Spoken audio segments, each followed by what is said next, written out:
अमरावती मतदारसंघ एससी राखीव असल्यामुळे अनेक आंबेडकरवादी नेते मैदानात उतरले आहे.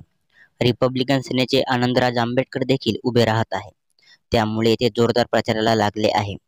गेल्या काही महिन्यापासून त्यांचे लक्ष अमरावतीकडे लागले आहे.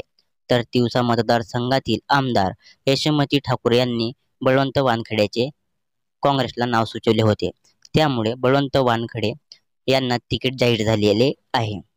बळवंत वानखेडेंना लढाई जिंकणं कठीण झालेलं आहे, कारण येथे सुजात आंबेडकरांचे नाव वंचितने सुचवले आहे. वंचितची अमरावतीमध्ये सभा झाली. त्या सभेला मोठ्या प्रमाणात गर्दी जमली होती. त्यामुळे वंचितचा दबदबा या मतदारसंघात दिसत आहे. दुसरीकडे 2 वेळेस लोकसभेचे प्रतिनिधित्व करणारे माजी खासदार आनंदराव अडसूळ हे शिंदे गटाला उमेदवारी मागत आहे. यावर्षी या सगळ्या उमेदवाराची लढाई थेट नवनीत राणाशी होणार आहे आणि त्या भाजपच्या चिन्हावर निवडणूक लढणार आहे असे दिसत आहे. तुमच्या मते अमरावतीचा खासदार कोण होईल हे आम्हाला कमेंटमध्ये कळवा.